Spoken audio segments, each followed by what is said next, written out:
Coastal waters from Deerfield Beach to Ocean Reef, Florida, out 20 nautical miles until 5 a.m.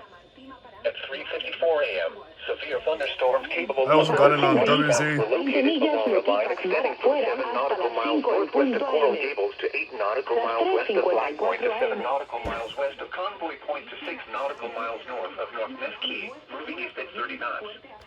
Hazard: waterspouts and wind gusts 34 knots or greater. Source: radar.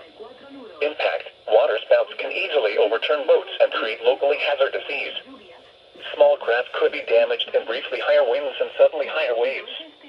Locations impacted include Convoy Point, Turkey Point, Card Sound, Key Biscayne, Biscayne Bay, Pacific Reef, Black Point, Cape Florida, Virginia Key, Bay Harbor Islands, Soldier Key, Miami Beach, Elliott Key, Triumph Reef, Surfside, Coral Gables, North Bay Village, Indian Creek, and Bell Harbor.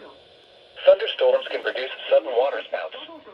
Waterspouts can easily overturn boats and create locally hazardous seas. Para reportar eventos de tiempo severo o tornados, llame al Servicio Nacional de Meteorología en Miami directamente marcando el mero 305-229-4528. Para actualización de este comunicado, sintonice la estación de radio de la NOAA en inglés KHB34 en la frecuencia de 162.55 MHz. Los mensajes de actualización de este comunicado no es disponible en español en este momento, pero lo estarán en un futuro cercano.